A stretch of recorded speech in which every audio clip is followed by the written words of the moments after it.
Here we go. Okay, so we're starting. You want to do the intro, Drew? You do it. 3, 2, 1. I can let Kyle do it. Kyle can do the intro. Here we go. Oh my God. Okay. Hey guys, what's going on? It's Comics Elite, but we're here with somebody, guest. I don't even know what to title you. Writer, artist, entrepreneur, raconteur. There you go. There you go. World's most charming, disarming, elegant, eloquent, and yet humble man. Can you be all those things? So we're interviewing Mr. Ethan Van Sciver today. Drew and Kyle set this up. We've interviewed some friends of yours in the past, and you somehow fell next in line. So we're just now interviewing artists. We've done a few, but very, very happy to be interviewing people. So welcome and thank you for joining us. I feel welcome. Thank you. Yeah, it's good to be here with you guys. Appreciate Comics that. Elite. Yes, Comics finally made it. Comics Elite. You're there. The tip top. Let's go. There's a long story behind the name. There's many people that would argue that name, but not me. Not me. We try to live up to it. These guys, I already know that Drew and Kyle they're probably coming out of their clothes wanting to. There's a terrifying visual for you. They're probably stay dressed, guys. Yeah.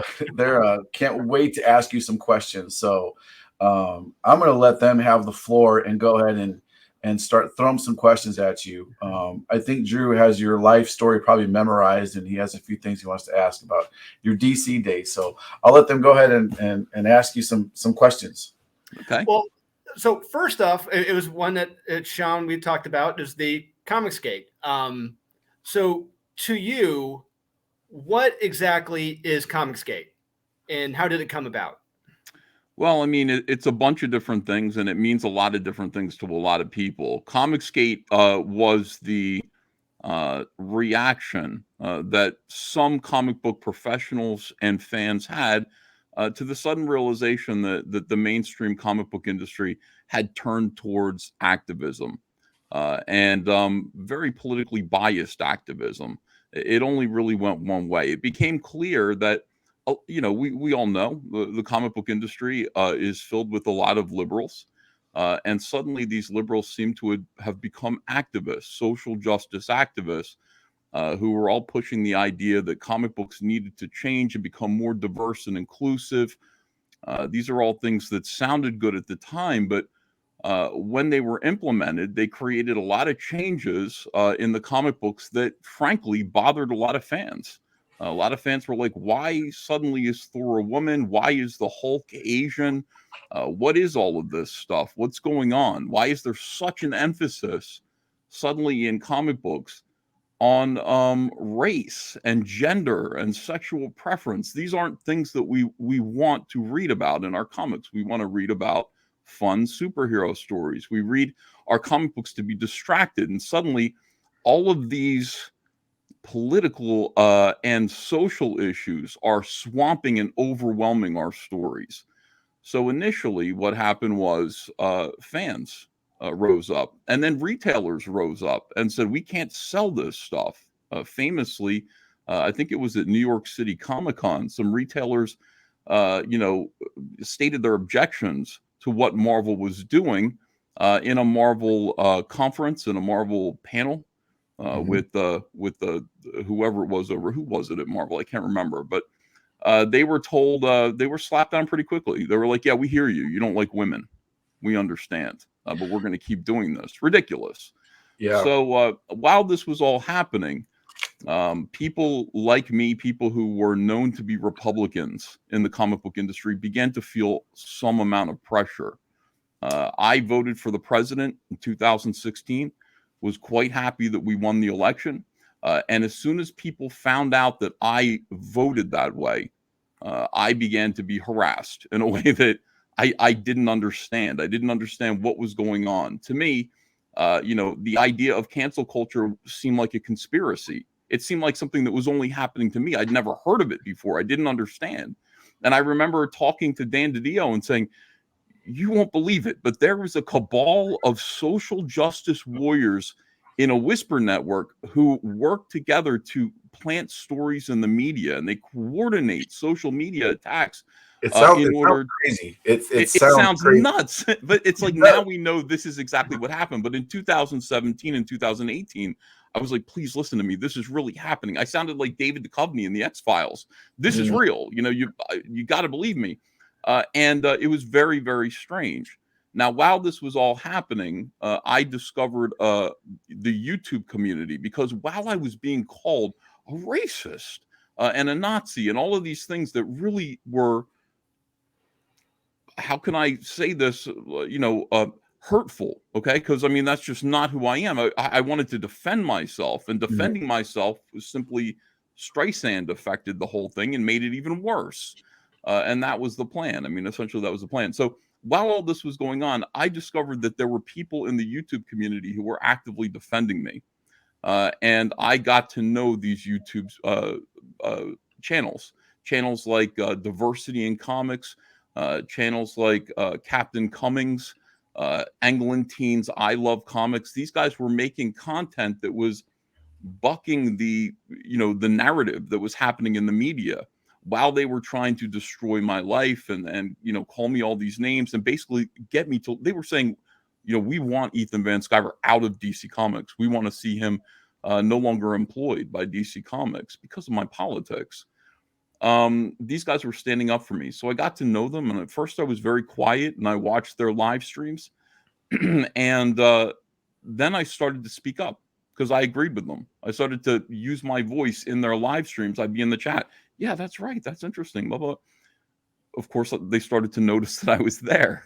And so I got called into the DC offices and was told, they said, why are you hanging out with well, first of all, what happened was I started getting some night letters from people like Mark Waid, other concern trolls, Dan Slott, these big writers who were known to be sort of social justice activists, who were threatening me. They were saying, this isn't going to be good for your career if you're hanging out with the. Just so you know, we're hearing some things, and we want you to know we might not be able to protect you if you continue to hang out with these voices, with these guys. This is crazy. This is crazy. This is Comicsgate. This is what Comicsgate was. This is crazy. So, anyway, I got called into DC, and DC said, we hear that you're involved in this YouTube movement called Comicsgate. We want to know why. Why are you talking to Diversity in Comics? And I've known, these upper echelon fellows at DC and Warner Brothers forever. I know them personally, so I'm not really afraid of them. And I was just like, because they're right. It's like I'm listening to them and they're 100% correct. And they're correct. And one of them spoke up and said, listen, I've been listening, and yeah, Diversity in Comics makes a lot of good points. Okay. I got to say, what they say about him isn't really true. I understand that. But on the other hand, it's really bothering the other professionals here that you are a part of that community. And they have joined up and said that they're no longer, we have a list of, I think it was 16 writers who say they will never work with you again. Oh my God. So this was enough pressure for DC at the time. They were trying to merge with AT&T, and then these people were all working together they had people in the media. They had this guy, Asher Elbine, who wanted to write an article about how he was a monster for the Atlantic. The Atlantic magazine actually came out and said, this guy doesn't work for us, just so you know. He's not a part of our. So he ended up taking that article over to the Daily Beast, but they were writing all these terrible articles about me. And DC just eventually called me up. They said, can you get rid of your social media? And I said, no. I said, you can't ask somebody that. I said, I have a YouTube channel with 25,000 subscribers that I need my YouTube channel to be able to defend myself, because these people are telling others that I belong to the KKK. I can't let that go unanswered. You understand? People can say whatever they want to say, but I can't let my fans, many of whom are Black, they're gay. It's like, I can't let them think that I don't like them. I can't let them believe these things. So I need to answer for myself while this smear job is happening. And I had just had a baby. My child was just diagnosed with autism. She was 1 year old. And I had second thoughts, and I talked to DC, and I said, maybe I'll get rid of my Twitter. If I get rid of my Twitter, will you let me stay? You know, am I going to be able to work here? A little, That's scary. I mean, not to interrupt you, but I mean, that's being in that just, you know, that mindset of my livelihood is my family's dependent upon me. I'm being ostracized for my opinion, which is ridiculous. Like I can totally relate, and you know, I've been in some, not that anywhere near that, but positions before where it's like, look, either you're going to shut up in color or you're going to go away, and you seriously consider shutting up in color. Should I shut up? Yeah, Yeah. that's 100% correct. Because where else are you going to go? And Yeah. meanwhile, I'm getting messages. I have sources within Marvel Comics who are saying there is a group of young ladies who consider you to be a scalp, and they want your scalp. And I mean, this is like, and maybe you can guess who some of these young ladies are. I have a good idea of some of the names. I think this is part of the Whisper Network. That's correct? Right. Yes, it was. So they were. It wasn't me. It was like we need to show that we're powerful. We need to get a result. We need to get rid of one of these MAGA chuds who is stuck in the comic book industry. We got it. We need a scalp, and we need it to be Ethan Van Sciver because he's one of the best known conservatives in comics. So it was me. And in any case, no, I remember the day I got a phone call from DC Comics. My wife was holding Ava, and we knew this was the call. And I heard my friend Larry, who works there, and he said, hi. And I heard him pour a drink, and I heard ice in his glass. Like, we were friends. And he had to tell me the news. And he was like, after consideration, we're not going to be renewing your contract. So... Wow. You know, and I was like, Larry, I have a little baby here. You know, you can't feed me to these people. You understand, these are people who are telling, you know, everyone that I'm a Nazi. And if you get rid of me, they're going to think that you are, DC's agreeing. You're going to ruin my life, and I don't know what I'm going to do. And he just drinks, you know, and he's just like, well, you owe us 5 more books on your contract. You know, after that gives you some time. And then you're going to have to figure out what it is that you're going to do. Holy shit. It's insane because, I mean, at the time, DC, you were probably the highest paid illustrator, correct? If not one of the... I was up there. Yeah, I was definitely up there. Which is crazy to think. One of the most talented and one of the most highest paid, they're willing to just let you go with that. Well, you know, at the time, you know, I took it very, very personally. But, you know, looking back, first of all, everybody at DC Comics was always very kind to me. But what I didn't know then was they were terrified. They were negotiating to be purchased by AT&T, and AT&T was telling them that unless they performed, AT&T was going to axe the publishing department. So and soon, you know, that was, so it's like, well, we have to be purchased by AT&T, and at the same time, so we don't want to be, the last thing we want to do is have scandal out there. We can't have people talking about how we're employing a white supremacist. You know, we can't have that in the media, and that's what they're doing. We're talking about Bendis coming over. That's our positive media, and then they're countering it with this. We're just going to get the axe. You know, essentially, AT&T is going to decide we're more trouble than we're worth, and we're tap dancing. I understand, and I no longer take it personally. They did what they needed to do. I certainly know who my enemies are. I know who was responsible for this. I understand that. And it wasn't Dan DiDio. God bless him. It wasn't Jim Lee. These guys were just in an impossible situation. So I definitely understand that. Wow. But, you know, that is Comicsgate. What happened to me, this was February of 2018, and people were saying Ethan's part of Comicsgate. And Comicsgate was meant to be the scandal. It was meant to be like Gamergate. It's this fight between the left and the right, and people opposing diversity in comics, when really, you know, here's the thing, comics were fine, and then suddenly these activists showed up in there and started making changes, and we're the ones who are causing the scandal. I don't understand. Comic book fans who are complaining, retailers who can't sell their books, they're the ones at fault. How is that? How does that work? You know, I remember back, I retired from the Marine Corps in 2016, and I was already selling comics as a hobbyist, just to kind of, feed my own addiction to comics, flipping comics, that kind of stuff. And then once I retired, I was like, I'm going to go ahead and try to start my own thing. And I did. And I remember being a new comic store, a new comic shop, trying to figure things out.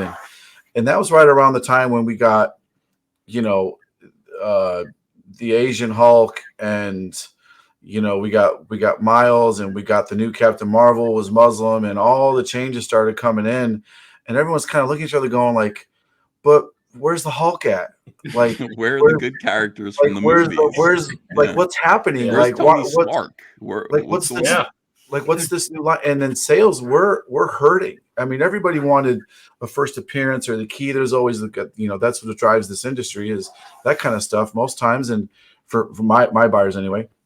And the ratio cover, the ratio, that kind of stuff. But it was a very strange time. And I remember even making excuses for Marvel. Like, oh, you know what? It's fine. They're just trying to make, like, guys, there's nothing wrong here. They're just trying to make characters for the next generation that's coming up, because eventually all of us old guys are going to go away, and they need a new generation of people, and they're just trying to diversify our lineup. It's fine. It's not a big deal. And then a year goes by, and you're like, okay, it's not fine. Like, this is not, like, what's happening? Like, what's another character is, I could go on and on. It isn't that the characters were different, although the characters that everybody loved going away and being replaced, that's annoying. But that has happened throughout the years. It's just that all these activists really had to say was, this character is gay. This character is now black. This character is Muslim or Latino or something. And that's it. And there's no story. I mean, essentially, that's what people found. These characters, once you take a character and say, this character is representing gays, or this character is representing lesbians or black people.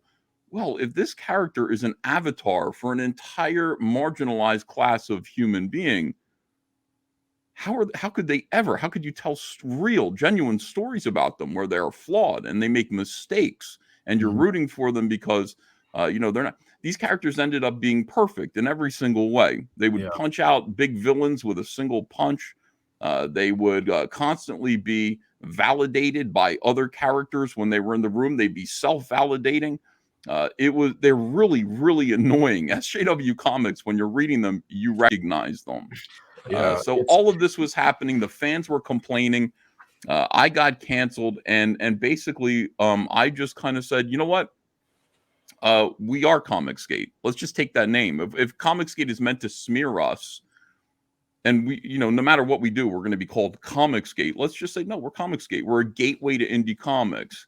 And my initial plan outside of DC was to learn to use YouTube and social media to crowdfund our comics in a new way, to combine that kind of promotional vehicle, YouTube, with Indiegogo, and make money selling comics, which was something that people had done before, but never as effectively as us.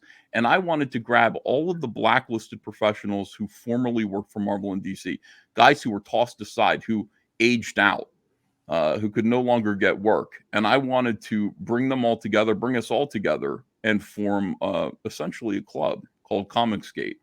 And that's what it is. That's what Comicsgate is. So if you ask certain people, they'll say it's a movement against diversity. Well, I think it was a movement against radical activism in the comic book industry at one point. Now what Comicsgate means we are an independent comic book movement that uses crowdfunding and uses social media to promote independent comics without having to bow or kneel or anything to the left-wing activists that have taken over the comic book industry. We place an emphasis on customer service and treating the customers and fans with respect. We listen to them. And also we try to keep divisive politics out of our comics. They can still be political, but they should be ambiguous. The emphasis should always be on story.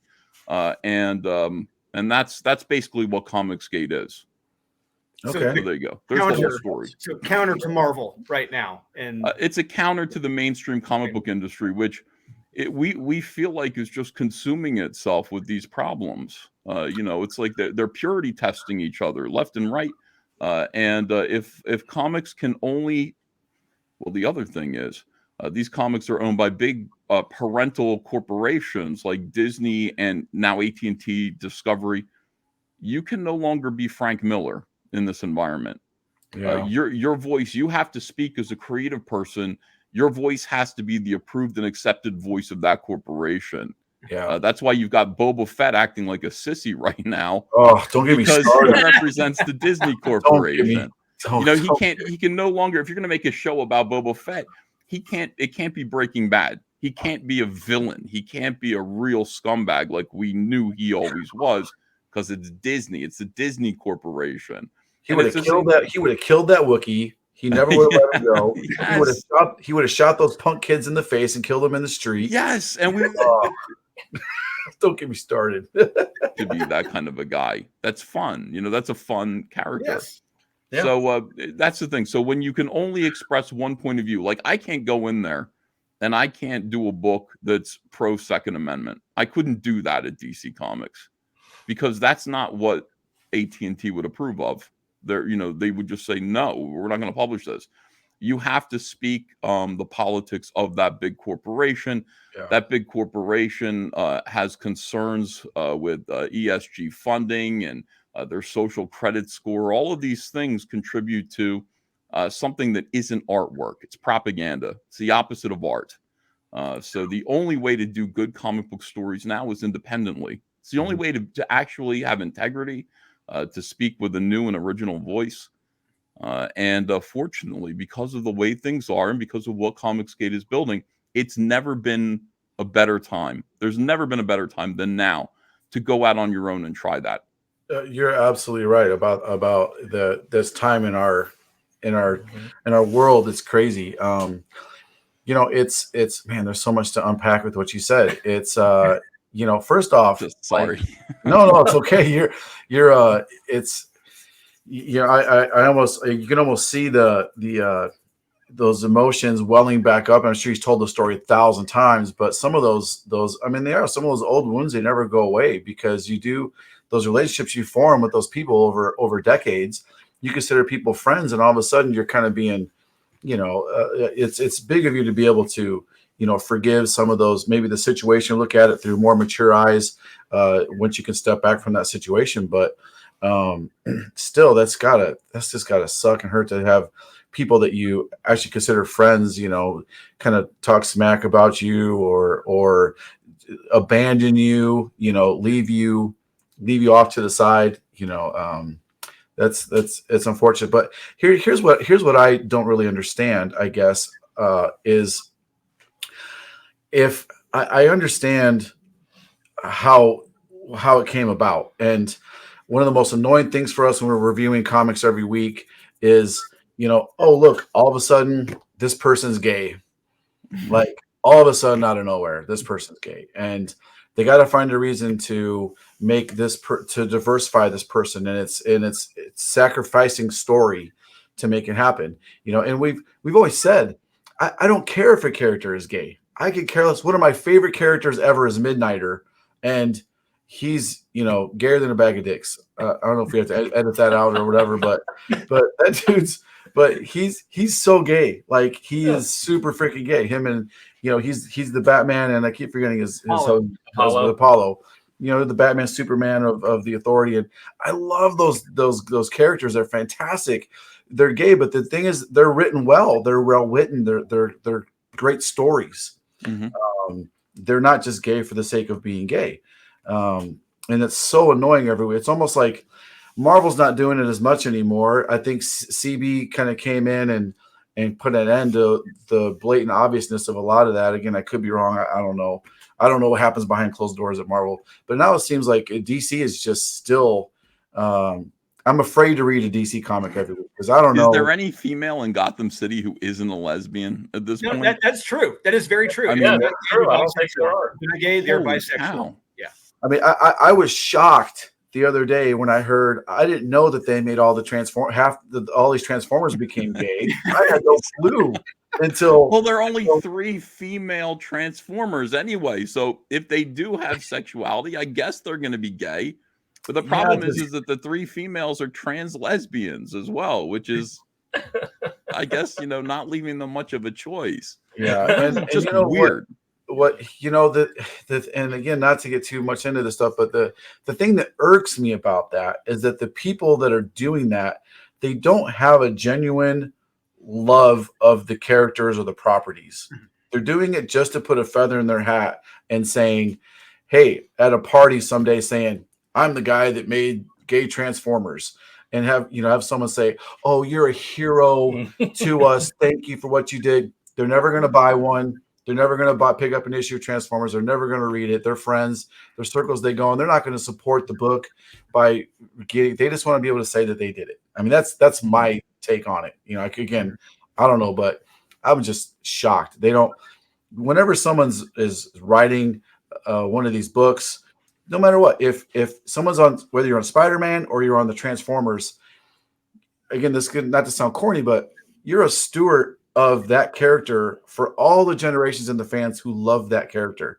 And you have an obligation and responsibility to treat that character with dignity and respect, give him some cool adventures, make a clone of him, whatever you're going to do, come up with some cool idea to do a story. That wasn't a cool story, by the way, Spider-Man, bad example. But yeah, I completely agree with you. Yeah. But some of these writers, they don't see it that way. They don't see themselves as stewards of the care. They view it as, I have a right to make this change because it needs to happen, because society needs this in it. I have a social obligation. It's not about that. These people, they don't really care about, well, surprise, they don't really care about the characters or the comics. That's not what they're here for. They're here to make political changes. You understand that this is happening in every single hobby and industry. It's not just comics. This is where we are. We're seeing it in comics, but it's happening everywhere. It's happening we're finding out in the knitting. There's a knitting community that's gone social justice. The bird watching community has gone social justice. Everything. It's all going woke. And the reason why is that something like the comic book industry, you would think, would be shaping young minds. So, it doesn't really anymore, does it? It's like comic book fans are our age. They're guys like us. But the comic book industry, when you have something like G.I. Joe, when you have something like the Transformers, when you have something like Barbie or My Little Pony, these are properties that are reaching and shaping children and the way that children see social issues. And these activists want to get to your kids before you can and change their minds. They see people entirely in terms of voting blocks, which is why we need to represent Black people here and gays and women. They see them as voting blocks. And that is why they talk about representing them, because they want to tell them who they want them to be. Wow. It's funny, one of the things that is most interesting. Oh, my friend Richard C. Meyer, Diversity in Comics, this guy, Comics Matter with your boy Zach on YouTube. We were talking about this, and he said, the thing about SJWs is that they like to subvert expectations. You'll hear that phrase a lot in storytelling. They like to do the opposite of what you think they're going to do. They like to turn cliches and stereotypes on their heads, what they think are stereotypes on their heads. So if you want to find out what they think, and they're entirely concerned about compartmentalizing people into groups and races and classes. If you want to know what they think about races and people and, genders, just reverse how they're presenting, over and over again, that group of people. It's interesting. It's like every Black female is a super genius who can hack into OA with a computer, who can sit there and figure out and reverse engineer Tony Stark's Iron Man armor all by herself. She's 15 years old. What are they saying? What is the truth? What are they saying about Black females? What if that is subverting expectations? How do they really feel? Yeah, it's almost a backhanded insult, really. It is. That's what they say. Yeah. Why are all their Black male characters suddenly so effeminate and emasculated? Yeah, Bishop in the X-Men, he has never been this effeminate as he has been in the past. It's insane. Yeah, and it's almost like in a way, they're trying to socially engineer. Like, this is what we would like. This is how we'd like black men to act. Please. Or it's also saying the opposite. Like they see black men as too aggressive, too masculine, in maybe a toxic way. If you just reverse engineer how they're presenting these people, you can see what they really think of them. Because they always tell you the opposite. They're trying to create change. They're not representing the world and people in any real or genuine way. Yeah. It's a fascinating thing. The more you look into what social justice warriors are doing in pop culture and media, the more interesting it is. You can really get into this mindset and understand this disease. I mean, it really is like a disease that's taken over. I mean, anymore when you get a property like this, you almost have like a bingo board with like different block is like there's going to be a gay black character. They're going to be a genius. All these different blocks. How long is it going to be before you get that bingo? I mean, right. Everything is predictable at this point. Yeah, well, again, I mean, this is all important stuff, and this is all like having a diverse array of people. I want my comic books to look like the world outside my window, which is what Stan Lee said Marvel Comics would be. So it is important that Marvel Comics be diverse, but it's also more important that Marvel Comics be true and tell stories that are representative of the way the world actually is, and not the way social justice warriors wish it was or are trying to make it. And stories always have to come first. Stan Lee always said that. He said, yeah, well, sometimes we have messaging, but it's ambiguous. It can be read a bunch of different ways, and we don't want to insult anyone. And first and foremost, story, and characters come first. Yeah. No, it's I've always been these guys know I say it all the time. I'm a very middle of the road guy. I don't consider myself left or right. I'm super open. I don't judge. I mean, after being in the military for so long, you don't judge people based upon I don't see race. I don't see, sex most times. I just see you as a human being. Can you do this job? Can you perform the job? I don't care what race you are. I don't give a shit. I don't care. Most people are like that, I think. Yeah, most people are, but it almost seems like some people would have you believe that most people aren't that way. That most people are we have to see color. It's important that we have a black Batman. Like, why? It's important that we have a gay Superman. Why? Why can't we just have a Batman? Why can't we just have a Superman? Why can't we just have a Midnighter and an Apollo? And they just so happen to be whoever they are. It doesn't have to be for the sake of having it. So, in a lot of the stuff, I feel like it's never really, I don't want to say it's never touched me or had an impact on my comic experience, really. But it does in ways that people may not realize it. I always say every time I do a video review or anything, if I get frustrated at a comic and I'm like, well, this guy is now bisexual, all of a sudden I get frustrated because it's like, okay, let's turn the guy on his ear, and the story probably sucked, and that's all anyone's talking about. And it's like, can I just have some good character development that doesn't have to involve their sexuality or their gender or something else that you're clearly just, no pun intended, stuffing down our throats to make us fit whatever you want us to have. Like, just give us good comics. We just want good comics. That's right. That's all we want. It's all anybody wants. Good comics. Yeah. And again, if you make a good comic, it's like Field of Dreams. Build it and they will come. Yeah. You should be able to write your comic about the Second Amendment. And if it sucks and nobody wants to buy it, it's gonna fail. And, well, we got a guy, Mike Barron, right? Remember Mike Barron, who in the 1980s wrote The Punisher and really defined who the Punisher was? Yeah. Mike Barron decided to do a comic book called The Thin Blue Line about the police heroes, heroic police during the 2020 riots. And it's being drawn by a policeman. Actually, there's an actual on-duty cop who's a comic book artist who's drawing this book. So they wanted to tell a real, true story, and rejected by everybody in the mainstream. Rejected. This is Mike Barron writing this. This is the art is fantastic. he got back some really ugly notes from reviewers, people in the media and comics, comic book publishers. We don't want to support your agenda, they told him. Very strange. So, Mike Barron, he's Comicsgate now. He went on Fox and Friends twice to talk about this.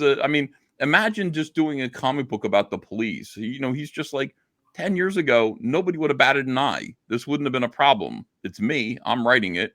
And it would have been published and people would have liked it or not liked it. But people are responding to this with venom and hostility in a way that I've never seen. I don't know when the comic book industry became so politically poisoned. Now, Mike went on Fox and Friends. He's been on my show, Comicsgate Kings, a bunch of times. And now that book has raised $118,000 in funding. Good for him. Yeah. So in a way, it's like, look, people want this. It's like when you tell them, look, I'm going to do a book that's not going to be social justice. The message that you're hearing all day long is, ACAB, all cops are bastards, all these ugly messages, defund the police. I'm going to give you something different than that. What do you say? You want something that isn't political like that? That's just normal? I'm going to do that for you. What do you think? $118,000. Most comics these days at DC Comics are selling under the threshold of 20,000 copies right now, which is like, that was like Scooby-Doo comics in 2004 would sell those numbers. And, it was the lowest rate that you could be paid to work on those books. Now Aquaman Green Lantern is selling 27,000 copies. This is awful. It's just absolutely terrible. Yeah, the story's terrible. God, the Aquaman comic nowadays is a complete joke. One of the best DC movies, arguably, that's been out. And why can't we sell a comic like that? I don't understand that. It's like, again, the people are there. The people are there. Comicsgate, we always tell ourselves, look, they want to give us money. There are fans out there. They want to give us their money. We just have to give them a product that excites them, that appeals to them. We got to talk to them the right way. My favorite Aquaman was the Peter David Aquaman that got his hand cut off, and he had a hook, He looked homeless with his big, crazy, bushy yellow hair, and he was half insane. That's like, I don't want the metrosexual looking weird. Whoever that kid is, Aqualad. I don't know. That was the focus of that first issue. His appearance, at the diner with his mom. I'm like, really? This is half the comic right here. This is crazy. So what's funny is I try to order at least one copy of everything.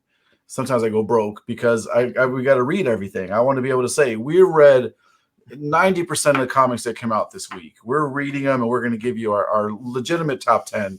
Not just top to Marvel or DC, everything. We've discovered Echo Lands, for example, a new comic that's out there from doing that. And I'll order one copy of Aquaman, one to trade regular and the variant. I give them to them, they read it. They read it one time, we put it in a board and bag, and then I'll try to sell it, and I can't. I can't sell 2 copies. Wow. I like to think that I'm the largest seller on Facebook and on social media. I can't sell 2 copies of Aquaman. I have to give them away. And then someone's like, oh, do I got to pay shipping for it? Like, I really don't want it. I got to get you to sell Cyberfrog. I'm going to put Cyberfrog in your store. I'll send you a box of them and we'll see what happens. I've never tried to sell Cyberfrog in a retail shop before. Never tried. It's always direct to consumer. I have a feeling that I'm looking at a pretty cool. Did you show this? I'm looking at a pretty cool product here. Yeah, it's the gold collection. Yeah, that's pretty cool. Is that remember the J. Lee books we got signed and remarked? Was that those were Cyberfrogs, right? Yeah, yes, they were. Yeah, that was pretty cool. That was a good time. Drew come in my office in a flurry.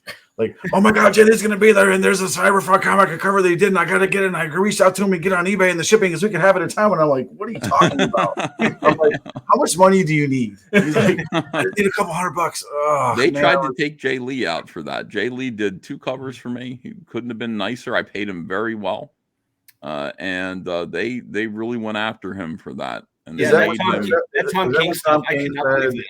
Is that when Tom King said he's Comicsgate or something? And then Yeah, Jay Lee was like, know. "Whoa, I just got paid to do a cover." Like, yeah, and Jay Lee, I'm pretty sure, like, he doesn't really care about stuff. Like, he's a artist who's for hire. He's an awesome dude. He's one of the nicest guys I've ever met on the Oh planet. yeah, super cool great dude. Every time I've met him, been at his table, he's a great dude. Honestly, I really don't. I've always been the same way. I don't care. I try to stay out of the drama. I stay out of the politics of things. Just especially as a retailer, like I don't have time for it. I just want to be able to sell Wolverine. Please, God, give us a good. If you're listening, somebody give us a good Wolverine comic. Like, I just want to be able to sell Marvel and DC comics. I want to be able to review good comics, be excited about comics. I want to tear up one of those diamond boxes every week and be excited about, oh man, this is out. I can't wait to read this. I just want that feeling. And you get it sometimes. Sometimes you don't, I hate that politics has become so embedded in such a part of our industry. When you said earlier, you said these comic book professionals are all political, or they won't hire me because of my political preference. My first thought was, well, then they're not professionals. Like, as a professional, quick little thing. We just got a negative review on Google, my store. God, I tell you, they make it too easy for people to leave bullshit on there. This person left a negative review and it said, "This place seems like they're not very inclusive. It seems like the place to go if you're a white male looking for comics." And I replied and I said, "This is such a fake post." I said, "My manager is a black female. She's in the store 50 hours a week. She's running that entire store. She's a black female. How is that not inclusive? She's in charge of everybody. She's in charge of all the white dudes." Like, how is it's just but that's a phenomenon where that is an activist who said that. It's like, this seems racist, this seems sexist, this seems, and then normally people will scramble to appease them because nobody wants to be called those names. And I mean, when it was happening to me, I apologized. I looked inwards. Is there something? Maybe I'm just mean. Maybe there's something wrong with me. Why is everybody attacking me? Like, you don't realize, you as a normal human being, you respond to those kind of accusations that your store isn't inclusive enough. Normal human beings go, well, maybe it is my fault. Maybe I need to make changes. Yeah. But that's just that is the trap that these activists set. They prey on normal human emotions so that you will be easier to control by them. It's definitely a technique, and like, I say it's so funny because we disagree about a lot of things, especially, Drew and Kyle. They enjoyed Trump's presidency. I thought the guy was a complete idiot. I hated the guy. I loved his politics. I always say I love what Trump did for the economy. I love what he did for America. I love the Republican policies that he put in place. But God, can the guy just stop talking? Like, he was like, the thing about Trump was he couldn't believe what was happening to him either. Like, he couldn't he wasn't a politician, so he didn't really know how to roll with it. He's like, this is unfair. Like, this is crazy. This is nonsense. This is bullshit. I'm going to talk about this and point it out all the time. I'm going to constantly be fighting over all of these distractions that are put up in my way, and forget about the wall. Where's the wall? Does the wall get built? But that's the thing, is that, like, it never mattered to me. I never care. Every once in a while we'll get in a heated debate about something. I'm an atheist. I don't believe in God. I get along with plenty of people who believe in God. Like, I consider Billy Tucci, I consider him a friend. Great dude. Every time I see him at a show, we're always trying to go have dinner together. We can just never get our schedules to match up. Great dude. Oh, we couldn't. He's very right extreme for me, but I don't care because he's a great dude. He's an awesome person. We get along great. We both got military service. I'm always putting money in his jar for his, for his military organization he's part of. and I'll continue to do that. I don't care who he voted for. I don't You- care yeah. what his religious preferences are. I don't care if, what leg he puts in his pants first. Those little things, those things shouldn't matter. And it sucks that an organization like Comicsgate needs to exist in today's, with the information age, and there's all this information out there. We're more educated now than we ever have, but it's sometimes you can't tell. Yeah. Well, I mean, ideally, I don't care about people's politics either, unless they give me a hard time. I mean, I existed in the comic book industry for decades with people who disagreed with me, and I thought it was fair play. They could sit there and call my belief system into question, the belief system of 50% of the country, and I thought I could too. I should be allowed to do the same thing. Yeah. Turns out that's not true. That's a one-way ratchet, and that's the way the comic book industry is, and it is sad. But the good news is there are people who are brave. There are creators who are starting to realize this, and there are creators who are starting to realize that no matter where their politics fall, the idea of selling your life to a corporation and all your creative energy to one of these corporations, working on characters that you don't own and never will for a pittance, is leading to some very sad situations. We're seeing all these great comic book professionals die in poverty, and some of them live in poverty, and they need help. Like because William Nesner Lopes, one of the greatest writers in comics, he's living in poverty. Absolutely incredibly ridiculous. And it's like, look, he gave his life to those corporations. He worked hard on Flash comics and things like that, and he got paid a page rate, and he has nothing to show for it. Yeah. And more and more people are coming over here and just realizing there's an opportunity, no matter what you believe in. There's an opportunity to join a network of creators, of fellow creators who will help promote you and talk about you. And you can build something that you own. It's really cool. One of my favorite artists of all time. I mean, maybe my favorite of all time. I think so. Dale Keown just joined us. Oh, great. I mean, you want to see something crazy? Oh, hold on, let me share my screen here, you guys. This is the cover to Cyberfrog 3. Nobody's seen it yet. By Dale Keown. Let me blow this up here. Ooh. Holy crap. Wow. Look at that. Wow. Oh my God.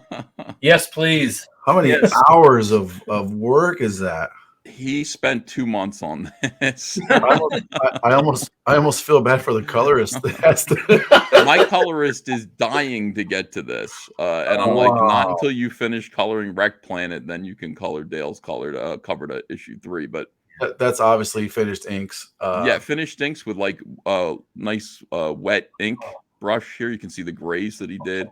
Yeah. This is ready to go. Absolutely ready to go. Crap. That is stunning. Now you put this up against Aquaman or Aqualad, You Brought Me the Ocean. What do you think is going to sell in your store?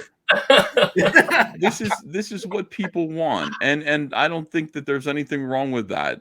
Look, the lead character is a frog. Okay, he's a robotic amphibionic frog with Salamandroid, his little brother here. Their friend is a woman. There is no representation happening in this comic anywhere other than what goes on inside Cyberfrog's brain and in his heart. And the same for all these other characters. That's what it is. That's where we want to touch people. That's where we want people to relate to our characters, not because of their skin color. Cyberfrog's green. We want them to relate to our characters because Cyberfrog has very human problems. He makes human mistakes. He's a person. And so is Salamandroid, and so is Heather. And that's where we want people to find themselves. Not because he's black and I'm black. He's brown and I'm brown. There is absolutely nothing there. Yeah. There is nothing permanent there. There is nothing other than a quick, relation. There's a quick recognition. But there's nothing that's going to last beyond that. There's a reason why Spider-Man and Captain America and Iron Man and all of these characters stuck around for so long. It's not because of what they look like on the outside. It was all in here. And that's something that the industry is going to learn the hard way, and we'll show them. We'll help to teach them that lesson. Yeah, some of the best stories there. I mean, Miles Morales, for example, he's mega popular. He's almost outselling Spider-Man sometimes. But the best Miles stories have been about human problems, not about specific race problems. Kamala Khan, I read a great who was it? America Chavez. There was a series they just did about her. I really liked it. Yeah, it was awesome. The recent run. Yeah. It was really good. It was about, she had two moms, which is fine, but it wasn't about, I know, right? Here we go. But it wasn't about, oh, we have to give her, they were fucked up. Like one of them was evil. She had a sister that was super evil. She went to this other world and discovered her source of her power. It was a fantastic superhero story. Good writers with flawed people. Mm-hmm. It was action oriented. It wasn't about the fact that she had two moms. It wasn't about the fact that she's I can't remember what she is. She's Puerto Rican, whatever she is. It wasn't about an alien. They kept saying she's Latina. She's from outer space. What do you mean? Planet. Yeah. She's from the planet Puerto Rico, right? Was where you can do anything. I mean, you can take these characters as long as you have good creators. You can make good comics. As long as the people who are writing the comics have that in their mind first and foremost. My objective is to write a good story. It isn't to change the world. It isn't to represent people and make them feel included. It's to tell a good story, and they're going to feel included and represented just because they find something personal in this comic. I want to be included too. Don't exclude me. If you're saying now that, it's all about inclusion. And so we've got this new black version of Batman. What am I being excluded now? Cause I'm white. I don't want to be excluded. Don't talk to your customers. Don't talk to your readers like that. Don't treat them that way.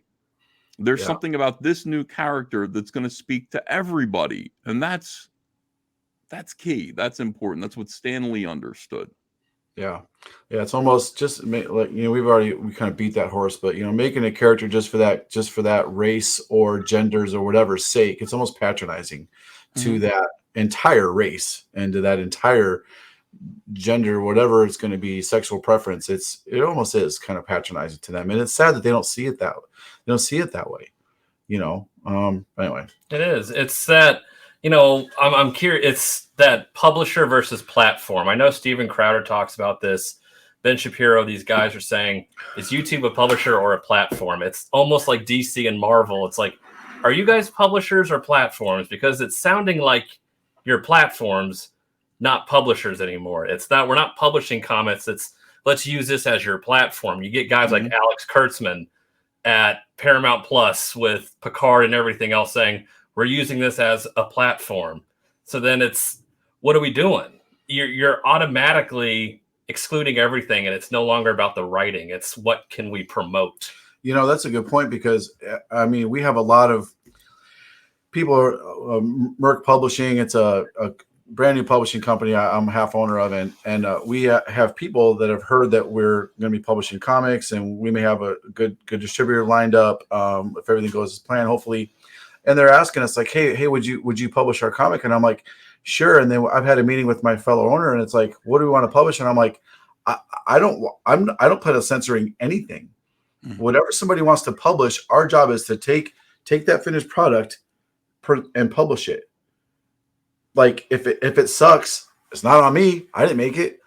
Their name's all over it. I'm not going to be a censoring force saying, oh, we're not going to represent.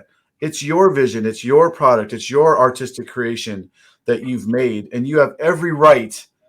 Every service member that's ever died or fought for this country has fought for the right for us to be able to publish and say whatever we want to say, with not from fear, not from freedom from criticism, but freedom from censorship. 100% believe that. And it's sad if any publisher feels like they're a gateway or they're a mouthpiece for something. To me, that's professionally irresponsible. I'll get off my high horse now. But anyway, not so I know they have other questions besides. Oh, I did have one more thing. So I hear this phrase a lot of times, and I think I have a better understanding now what it means because you explained it. But when someone declares themselves Comicsgate or like I'm now Comicsgate, it's almost like it's this big moment. And I understand how, let's say I'm a comic creator. And if I decide I'm now Comicsgate, everybody, I'm declaring myself Comicsgate, and then I show up on your show, that's almost like a huge professional decision for some people because it could have such an ostracizing effect. I understand now why, because all the gatekeepers at the companies would be like, "Oh, I'm not working with them anymore," Right. which is really sad. Like I was going to ask you, like, what does it mean when someone declares themselves Comicsgate? What does that mean, and why is it so ostracizing? But I think it means that when people, it's because I did it in February of 2018. I put out a tweet and said I am Comicsgate, and now that's kind of become a little bit of a tradition. But what it really means is it just means I'm in the same hot water as these guys. Okay, so you're not going to. You have two choices. You can sneak around with us and get found out. Some people have found themselves in that situation, or you can just sort of be like, nope, I'm jumping in. I am Comicsgate. Expect to see me hanging out with Shane Davis, Dan Fraga, Graham Nolan, Dale Keown, Ethan Van Sciver. Expect to see me hanging out with John Malin. Expect to see me with those guys because that's what I believe in. I think they're right about indie comics. I think they're right about comic books in the future and promoting comics. And it's basically like ripping the Band-Aid off. And you really should just let people know. I agree with them. And you'll get some you will take some abuse for that, as we've seen. Aaron Lopresti's Aaron Lopresti, my goodness, the way they came after him, it was awful. And his wife, people who said they were his wife, people who said they were his friend. But the thing about it is that Aaron Lopresti with us now has never been so happy. He is free to just express himself. He's having a good time. He's with a band of brothers and sisters who are creating comics, and he couldn't get his books funded before. His new book, Wraith of God, has raised what, $125,000? Yeah, probably. Yeah, you only really need to do one book a year when that's the kind of money that you're raising. Most comic book professionals do not make six figures in a year. Most of them don't, unfortunately. Here you will. If you do it the right way, you're going to make six figures a year. You're going to have freedom. You're not going to have to apologize to anyone. You're not going to have to worry about, am I saying the right or wrong thing? You can say whatever you want with us. We don't really care. We believe we're boldly un-PC. We say whatever we want to say, and we absorb the consequences. There are no real consequences because we're our own men. We've accepted our own freedom. All of these things are a blessing. What you do is you just say, I'm Comicsgate, I'm with them. It's like I've seen what's going on here. I disagree with it. I don't think there's anything that you guys have for me. I'm with them. And that's what it means to say I'm Comicsgate. Interesting. Yeah, it's almost a shame that it's such a polarizing thing to just say, I want to do my own thing and I'm going to do it with these guys. It doesn't mean you're any of these negative things that have been associated with it. Shawn, it's all temporary. You have to understand that, historically speaking, if the comic book industry has a future, what's going on right now is wrong. Anybody with a sense of morality can see that what's going on in comics right now at this moment is wrong. And a few brave people are standing up and accepting the social consequences for aligning with the side of right. And you are going to take slings and arrows for it. That's a reality. You have to get thick skin and just be prepared for what this is. This is the culture war. Nobody wanted this. Nobody wanted this to happen. I wasn't looking for this. I just wanted to vote Republican and draw Green Lantern. That's all I wanted. I wanted the same respect that other people get when they talk about their politics openly and boldly in the comic book industry. I didn't get to do that. That choice was taken from me. People who were reading comic books and didn't want culture war nonsense in them, didn't want social justice nonsense in them, they didn't choose for this to happen to their hobby. It happened to their hobby. It was imposed upon them. Yeah. So the fact of the matter is, we find ourselves in a very strange culture war, whether or not we want to admit it. We can close our eyes to it. We can pretend it isn't happening, but it is happening. And there are people who are actively working to harm the IPs, the characters, the stories, the work, the very foundation of the comic book industry that was built by great men like Stan Lee. Yeah. And Walt Disney, and J.R.R. Tolkien, and so many other people who, George Lucas, so many other great creators are having their work, their life's work undermined by activists who hate anyone who is right of center or just center. So that's almost the quote of this whole thing. I think is I never wanted any of this. I just wanted to vote Republican and draw a Green Lantern. Yeah. Like that almost that pretty much sums it up right there. Like that should be our lead in line. Really. But understand, I'm certainly glad it happened. For as horrible as it's been, as painful as it's been, I now have a terrible reputation in comics. I've been chosen to be the guy whenever anyone needs to express hatred in comics, they use my name. Wow. And that is it's painful. I got to say it's like, oh, why are these guys saying this? Part of me just goes, I'm going to be Darth Vader. I'm just going to lean into it. My wife's like, but that's not who you are. And you need to stop giving them that. It's like when you sit there and there's a gif of me on Twitter, like on, and there's lightning cracking behind me, like an evil, like I won. And some shit. Right, that's funny, but it's like she's like, you need to stop giving them that because you're right and they're wrong, and you don't need to. That's not who you are inside. I understand all of that. I just we didn't want for this to happen, but thank goodness that it did, because what it ended up doing is just opening up a whole new avenue for people to make independent comics successfully, whether they've been blacklisted because of their politics or just aged out. Yeah. Okay, there are people who just age out, who can't get work anymore because they're no longer hip and cool and young. Those people are going to find success here with me and with all of our friends. And thank goodness for Comicsgate. I'm so glad every day I wake up with this. I know you're an atheist. I'm very much a Christian. I know God is there. I know it because I can feel it. I feel it all around me. I feel the blessings. I know when I'm getting knocked down a peg. I can feel that, and I know I'm being knocked down a peg so I can be lifted up 20 pegs. And I've seen that happen in my life over and over again. It has strengthened my relationship with Jesus Christ and with God. And I am eternally grateful for everything that's going on here. I invite everyone. I just invite you guys to just be Comicsgate and just have fun with us. Let's make good comics.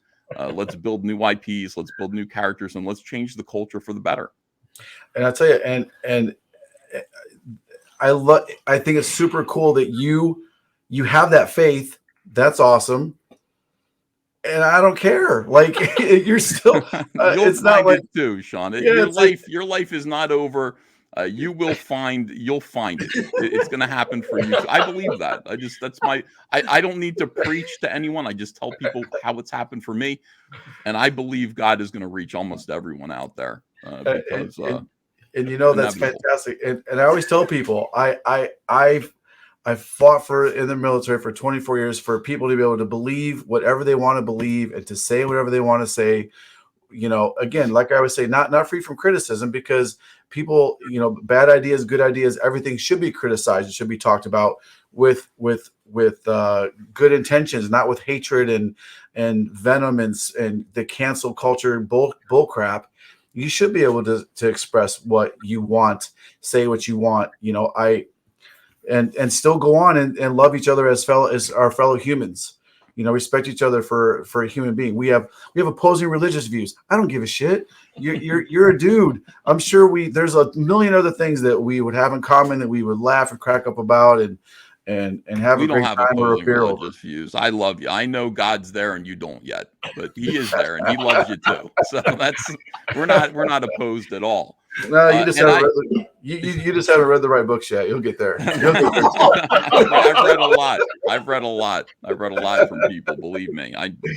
You have to know it. You have to experience it. It has to become. it's all in good. It's all in good fun though too. Like we can joke about this and crack each other a little bit. It's like, hey, we need to cancel all these damn Christians on the channel. No more Christians on my YouTube channel.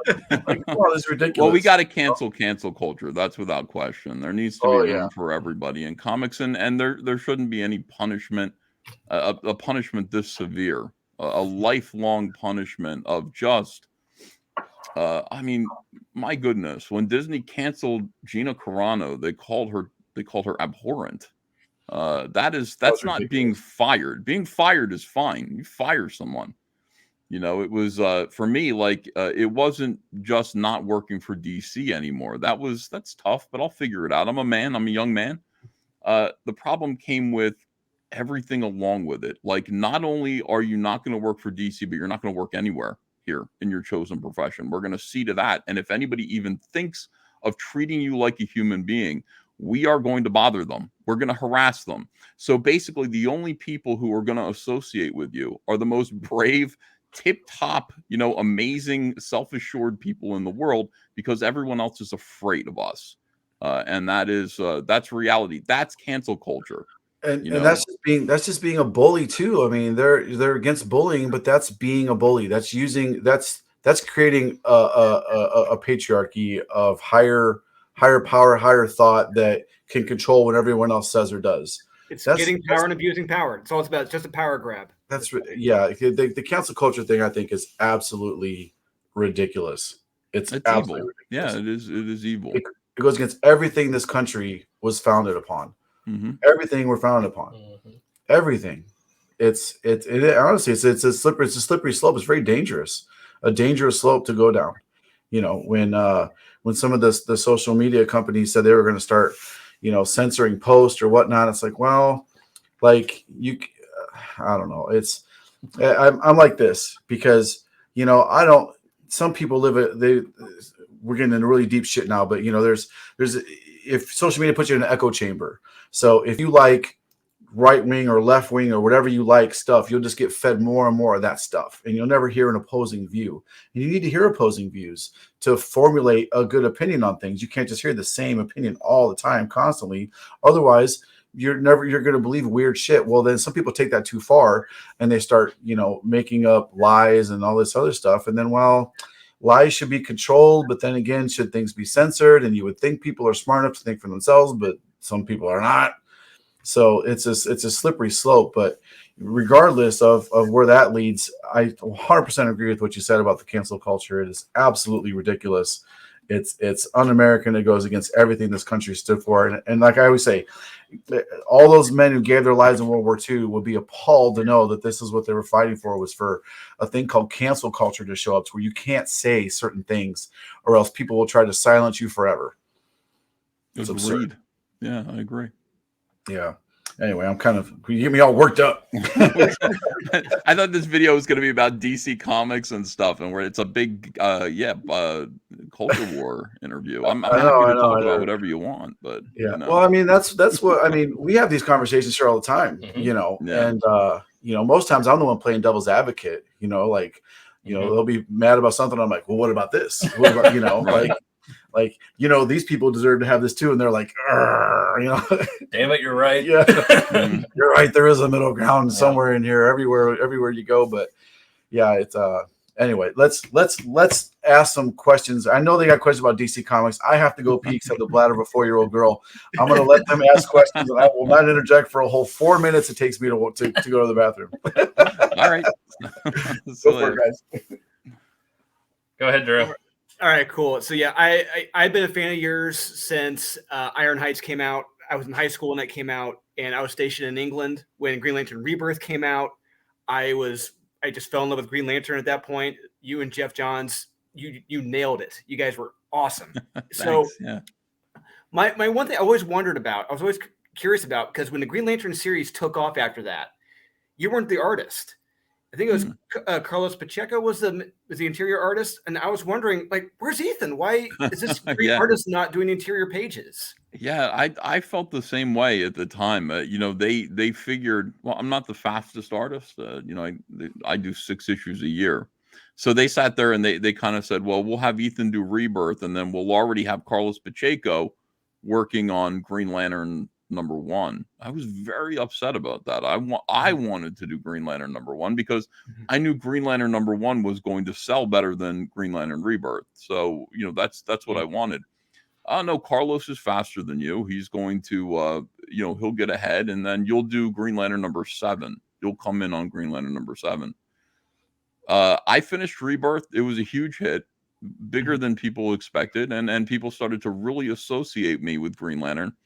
And then Carlos came in and was just completely different. I mean, Carlos is really, really good when he's really, really great.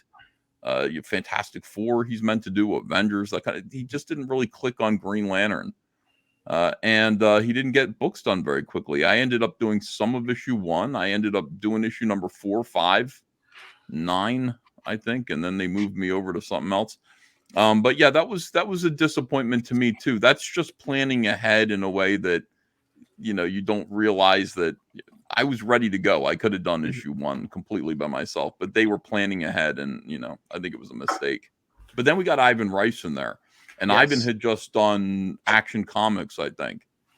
And he, the first time I saw him was on this beautiful Superman scene. I can't remember what it was, a 2-page spread where Superman was, opening up his shirt and then jumping off of a monorail or something. I can't remember what it was, but I was bowled over by it. I thought it was really great. So when he came on to do Green Lantern, after I finished up issue number 9, I think he was doing 10. They still had me doing some covers. Yeah, it worked. He was the guy to do. Carlos, as it turns out, God love Carlos Pacheco. He was not meant to be the guy. It was always meant to be Ivan. So we'll live and learn. That's the thing. Yeah, and then after Ivan, Tyler Kirkham came on board, and Tyler Kirkham, he did a great job. When did Tyler Kirkham come on board? Tyler came on. I remember he was doing covers for Hal Jordan and the Green Lantern Corps. Yep. Yeah. Was he doing interiors at some point? He was doing interiors at one point. I think it was right around the Blackest Night time period. He was doing interiors. Okay. Yeah.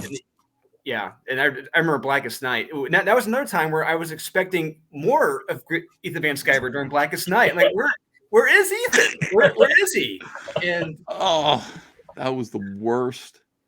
I think that was the one time in my, other than Ethan, we're not going to continue your contract. The other time I felt sick to my stomach at DC Comics. I was on top of the world. It's like Sinestro Corps was a huge hit. I could do whatever I wanted to do. I don't know what it was. I called up Jeff Johns at 3 a.m. So it was midnight his time. And I was just like buzzing on caffeine. He always talks about how manic I am. Ethan's manic energy. I'm like, Jeff, holy cow. Here's the thing. We've already established that yellow is fear and green is willpower, but it just hit me like yellow is right next to green on the rainbow spectrum. So blue on the other side should be hope, the opposite of fear. And then why wouldn't we just broaden it out? Like red lanterns, orange lanterns. And we just stayed up all night. He was just like, I thought he was going to tell me it was stupid, but he we stayed up all night just putting that together. And he had this thing called Blackest Night already planned. He didn't know what it was going to be, but he was leading to this event called Blackest Night, which was what the Guardians had predicted. And, it's going to be the Black Lanterns. What are the Black Lanterns? Jeff's like, they're death. And I'm like, yes. So what we're going to do is let's get all the zombie, all the dead DC characters, and let's make them zombies animated by black rings. And I was like, and I'll make them gray. They're only in gray tones. They don't have any color to them anymore because they're Black Lanterns. And just going off, just having a fantastic time with this whole concept. So I did all the designs for the Blackest Night. I designed the capes that were shaped like fingers. All of these ideas were coming to me. It was magnificent. It was so much fun. And then while this was happening, I'm having conversations with Dan DiDio all the time about how Flash isn't working anymore. We love Flash. Jeff and I worked on Flash together. and it just wasn't working. They had the book was canceled, and then like they had Bart Allen grow up really fast. Yeah, and that didn't was take. awful. And that book got canceled. And then they had Mark Waid come back, which should have been a layup, but Mark Waid did this thing with Wally West and his 2 kids, and that wasn't working either. And they didn't really know what to do. And I said, Dan, I remember being in a cab with him. I said, every time I ask you this, more manic energy, every time I ask you this, like you tell me that no, Barry Allen died this noble death. Dan, it was 25 years ago. Nobody cares anymore about Crisis. Nobody cares about that. Today's readers didn't even read that. They don't know.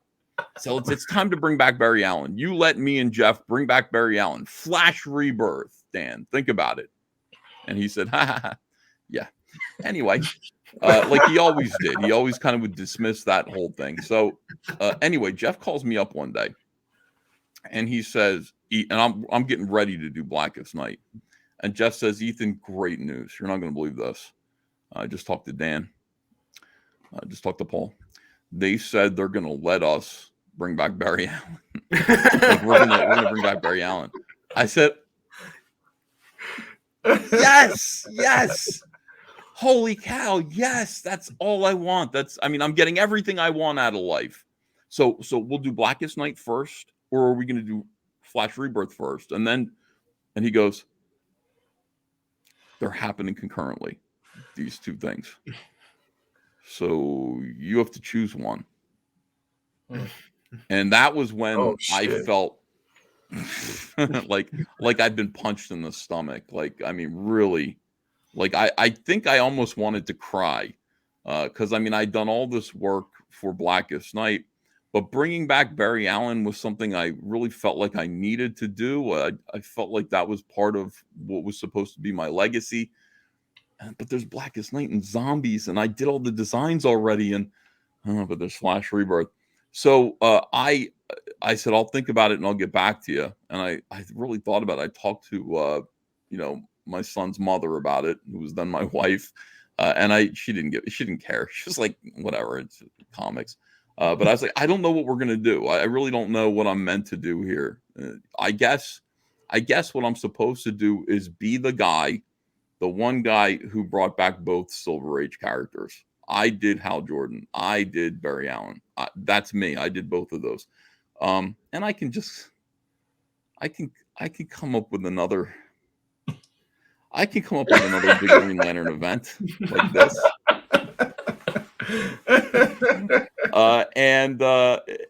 Really, like the buzz around Blackest Night at DC was incredible. DC was having some sales troubles. Their events weren't working out.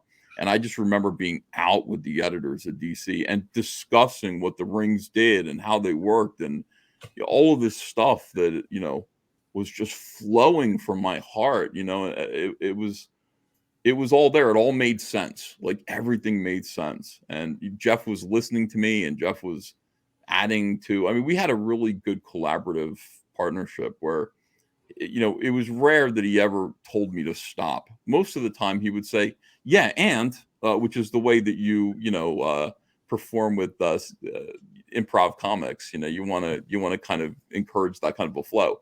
So I just called. I said, I'm going to do Flash Rebirth. And then I sat there and I watched while every single cotton picking artist at DC Comics, every run of the mill, every C-lister, D-lister, and F-lister got to work on and make money from my idea, except for me. I watched them have a great time. Blackest Night crossed over into every single book. Everybody I got to do, I think, 2 covers, maybe 3 covers for the entire series. And everybody else had a blast. In the meantime, I'm doing Flash Rebirth, and Jeff is very distracted because he's also writing Blackest Night at the same time. And the book is weird. Like I'm talking to him and I'm kind of going, all right, so here's what I would like to do, Jeff. Since we're bringing back the Flash family, what I'd like to do is I would like to build up the Thawns. Okay, so Eobard Thawne, we know who he is now. I gave him this scepter, right? I gave him this pointing stick with lightning bolt on it, and he would instruct Barry with it. He's Professor Zoom. Listen up. Listen to me, Barry, you fool, you blue collar scumbag, you idiot. You think you understand. You don't know anything. Like, really bringing out the professor and then this elitist academician kind of quality out of this character, which is what we did. We would go in there and we'd say, who is Professor Zoom? Who is Eobard Thawne for real? And I said, the thing about him is the Thawnes in the future. We know the Thawnes are a family. They're all about blood. So I said, Jeff, what I want to do is I want to create the Thawne family. And I want to show them to be the most psychotically brilliant. Like everything that you would hate about the upper classes, but incestuous and weird and just elitist. I even had a name for there was going to be this crazy female named Marathon. Get it? This character, it was just going to be fantastic. And this whole conflict between Bart Allen, he's half Allen and half Thawne. Which side are you on? Are you half breed? Are you with us or are you with? And so the whole thing, and I'm sitting there telling this to Jeff, and I'm like, Jeff, his scepter is covered in this gold material. It's molybdenum. And when lightning hits it, it oxidizes. And essentially, molybdenum is MO, and then oxygen plus element Z, that lightning, reverse flash zoom. Like that's literally what, where Professor Zoom comes from. Like he knew that this lightning, this special lightning that only happens, it's the speed force, it's element Z. It's going to strike this molybdenum wand at a certain period of time and mix with these chemicals. It's going to oxidize, and it's Zoom spelled backwards. You understand? Yeah. And Jeff was just like, "You're manic. You're crazy. I don't know what you're talking about." And I was like, "Jeff, no. This is what it all comes from. It's like it's all about the idea. This is what Flash is. It's all about the idea that family isn't blood. Family can also be the bonds we share, the loving bonds we share with our friends, which is why the Flash family is the Garricks, it's the Wests, it's the Allens. It's all of that. It's these characters all love each other and they're the Flash family, but to the Thawnes, it's like your blood. You're either a Thawne or you're not a Thawne, and you're a half breed. You're not, you're not upper class like we are.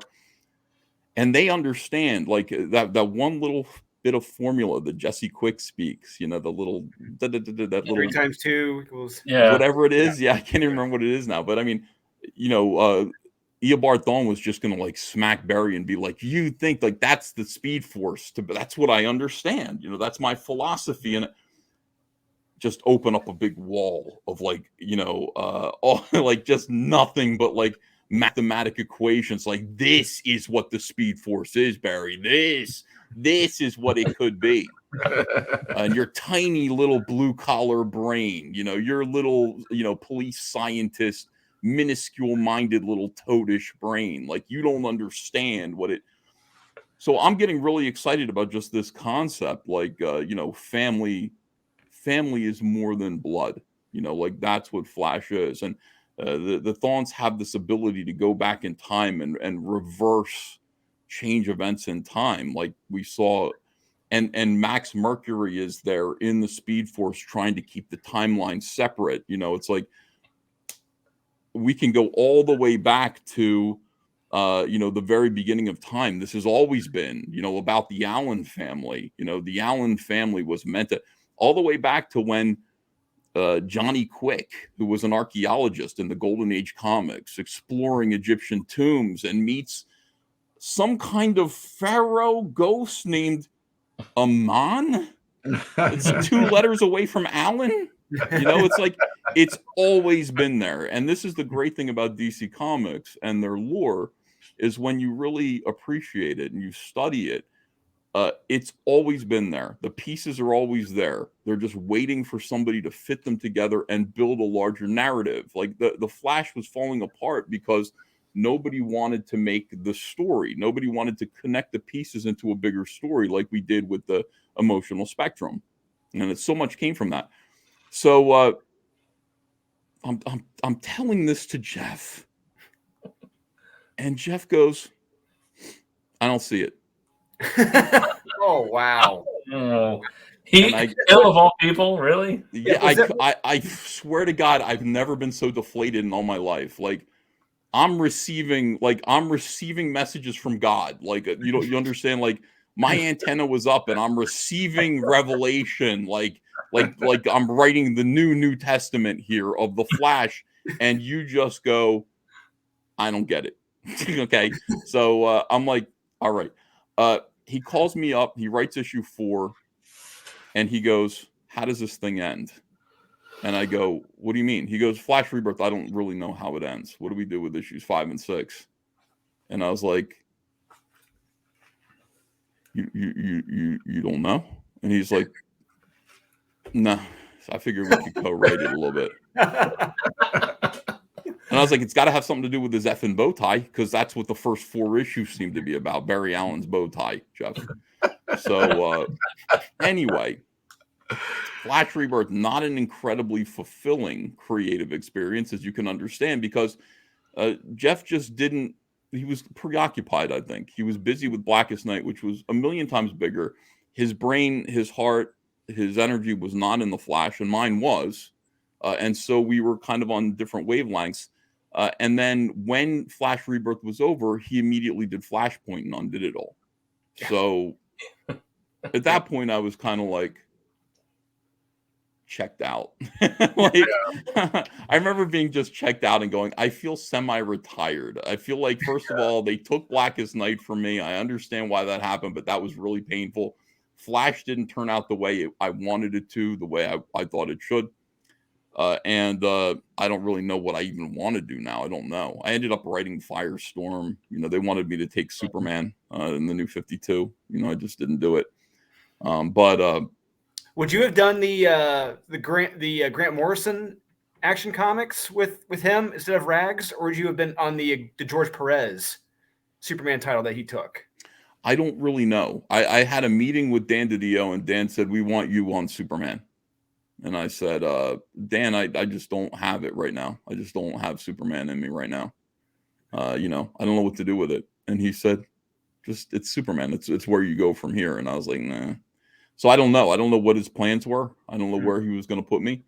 I had an idea about the Cold War and layering that over Firestorm, nuclear proliferation, I brought Gail Simone on to write that. She didn't know what the F I was talking about. I mean, it was like, I just wanted to work with Gail. She did not understand any of what I was talking about. And then I brought in Joe Harris, and he did, and the book was much better, but it was already dead. So, I don't know. That was, my time at DC. But yeah, like that, the Flash thing just killed me. The Flash and Blackest Night combo just killed me. And from there, I was kind of like, work for hire. I think I just kind of said, I'm going to do whatever. And I just stopped really being actively creative there.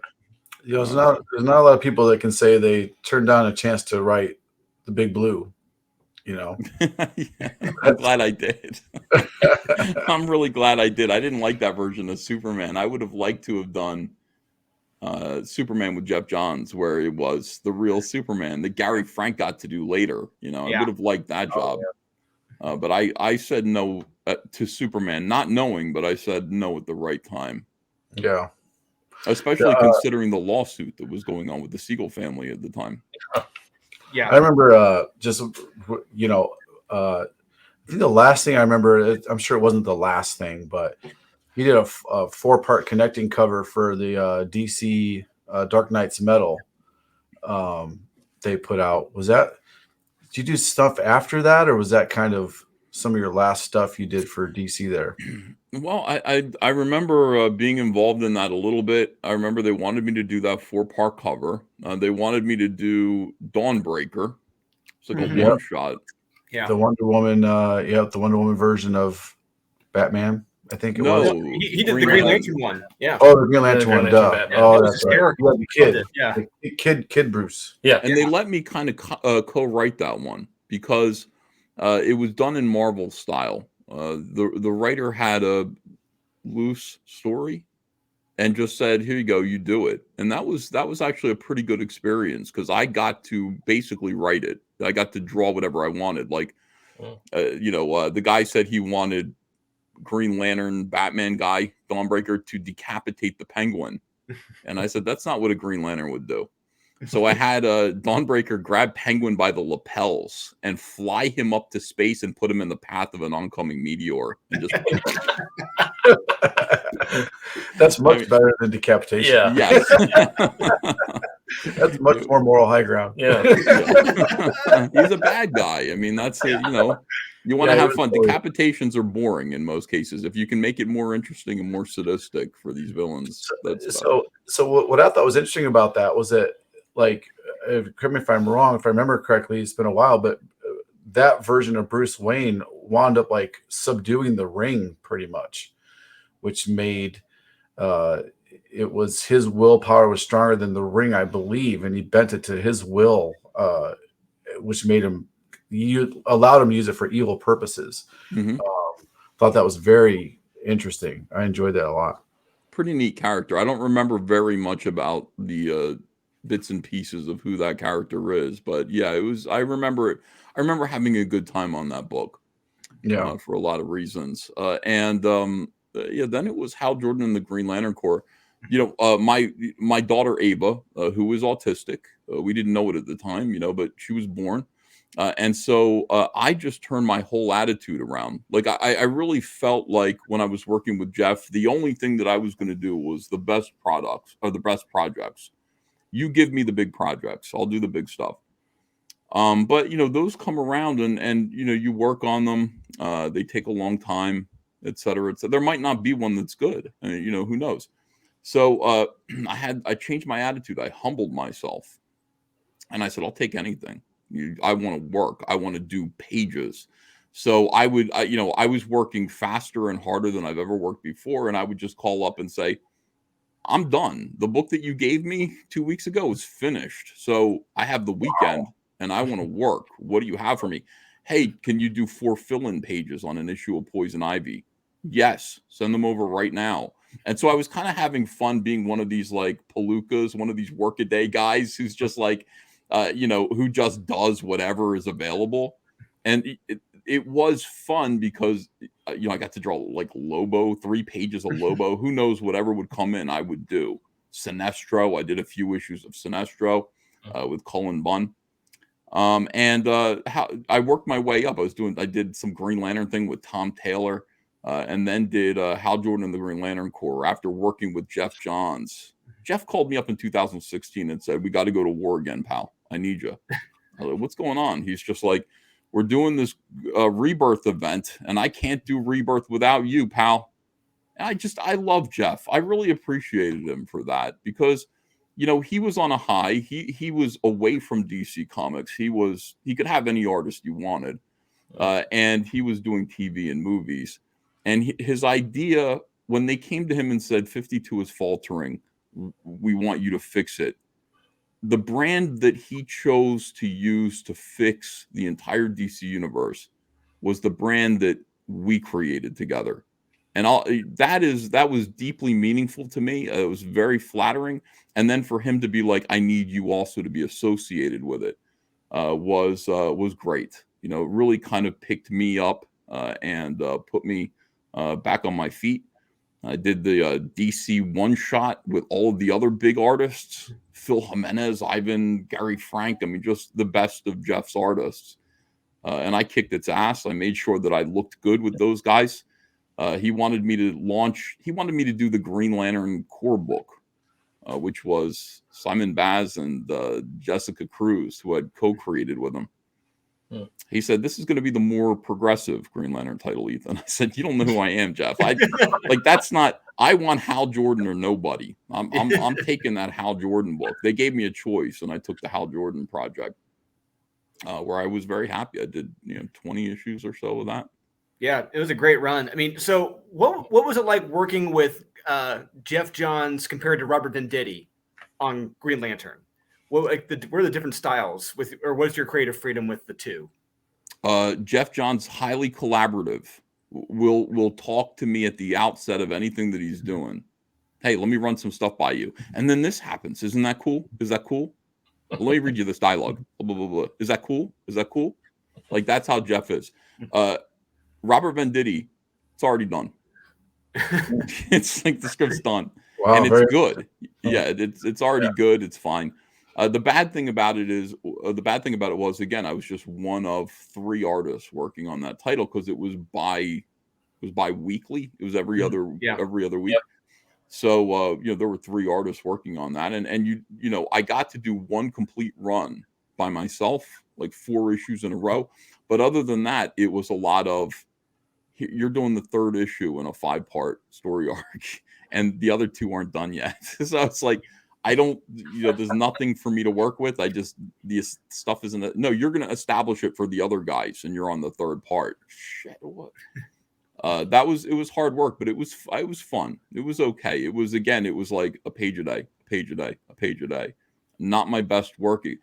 I look at those books now and I go, about 3 pages of this are worth really looking at, and the rest of it just seems like me cranking out pages just to meet deadlines. I don't want to do that anymore. There are some people who are just like, do you ever want to go back to DC? No, I never want to do that again. I don't want to do work that is substandard for a paycheck. I want to do Cyberfrog. I want it to be my best work. Speaking of that, so you're on Cyberfrog 2 Wreck Planet right now.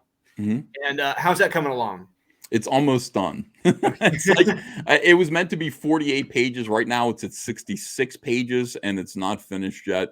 You've been saying that forever, Ethan. You never get it done. You never fulfill your project. I think it's good. I think it's the first book that I've written that it's meaningful. I think it's going to be good, and I look forward to hearing what you guys have to say about it. I do. I want you to read it. I mean, there's a lot of there are a lot of books out there that are collectibles right now. I understand Comicsgate books are mostly about helping fund them and collect them. I really want people to read Cyberfrog too. I'm looking forward to the feedback from that. I think it's people are going to connect with it. So I have a quick kick in the ass story. I was at a small con in Florida a few years back. If you remember, Drew, I think you were there, Drew. Super Con in Florida. It was a while back, and this dude comes up to me and he's going around to all the vendors. He's got some original art he's selling. He's like, "Hey, I got this original art to Cyberfrog. I'm wondering if anybody's interested." And I'm like, "What the hell, Cyberfrog? I've never heard of it. It sounds stupid. I don't know what it is. Like I don't know, man." And Drew's like, I think Drew asked, "What is that?" And I was like, "Oh, he says he got something for Cyberfrog." And his eyes got all big, and he's like, "Where'd he go?" And I was like, "I don't know. He's that little tiny dude over there. Like he says he has some 08." And so Drew's like, "Oh my God, you never heard of Cyberfrog?" And I was like, "I don't know what Cyberfrog is, man." Like he's almost mad at me, and I'm like, "I'm sorry, bro. Like I don't know what it is." Like, "Is he the best guy you don't know about?" I was like, "I have no clue, bro." He's like, "You gotta go find him." And he comes around again, and finally I was like, "Hey, my buddy's interested in your art you got. Like, I don't know what you're asking for it." And he's like, "Well, I'm just kind of taking offers, and if he wants to make an offer, let me know." And the dude I never made a serious talk with the guy. I just kind of was like, "Oh, that's that dude with that frog art again." Like, I don't know what that is. And he showed it to me. He had like 3 pages of original of OA from like I think, correct me if I'm wrong, the 90s, yeah. Yeah, like original Cyberfrog art. And I'm like, man, and he was shopping it around. And that's one of those moments where it's like, man, if I knew what that was, what it could be. It would all be in Florida. It'd be hanging next to my Campbell and Yes. eBay stuff, like I got some of it back. In the 90s, I was just there was a guy in Florida who liked my stuff. A couple guys in Florida, but there was one in particular who would trade me original 1981 Star Wars figures still on the card for my artwork. On the card still? Oh, yeah, wow. yeah, carded original Star Wars stuff from Empire Strikes Back. Nothing from 78. Yeah, so all of my artwork is there. And I don't know Well, what that hey, guy is, but yeah, it's like believable. It could have been that dude. if he kept it and he tried to sell it now, you know. Yeah, he was shopping around. This is, like I said, it's probably 4 years ago ish. He was shopping around. I don't know if somebody got a deal or not, but it wasn't me, unfortunately. I bought a lot of it. I got a page from almost every issue of it, but it's been expensive buying that stuff back. It's like I just want to preserve it, you know, for the sake of preservation. But it's neat to see it out there. Yeah, I really IDW publish. Sometimes they'll publish something good that they do. They'll put out the big, you know, oversized. They find as much of the original art as they can, and they'll publish those editions. It's just fascinating. Looking at that art all blown up. I got one. Yeah, you can see all the white out and everything. You see the white out, all the details, the notes in the margins. It's where they cut something else out at and glued it over taped it over the top. Like you got a Miracle Man one. The John Totleben Miracle Man. Look at that. This stuff. Yeah, this stuff's amazing. My favorite one's the Dark Knight one, Frank Miller one. It's just fascinating looking at that. How did they get that original art altogether? Well, the thing with the trick with that is half of that is not the original art. Half is like what they do is they try to track it down. The guys who own the original art, they put the word out, and they'll travel to all over the country and they'll scan the originals in, and then they'll produce it. You know, you got some of that Cyberfrog original stuff. Put out some big collected edition of the original. He's like, no, that would be terrible. Yeah, no, my earliest stuff. The smaller it reproduces, the better. It doesn't. But you know, you got some fans. There's fans out there that, you know, when I talk to artists and some stuff, I tell them, like, you have. To you, it's terrible and it's your early stuff, and you don't want anyone to ever see it again. To some fans, they're like, it's classic art. They love it. They would go for something like that, you know, an original old school art book. And you can write your apologies in the margin section, like, to everybody reading this, I'm sorry. I did that in the warts and all book. I was like, this isn't good. I just want to warn you guys. This is a historical document. I'm not saying read this for any other reason. That's so funny. I think it's damn good. They did a great job reproducing that book. We worked hard on that. You know, the printer did just a bang up job.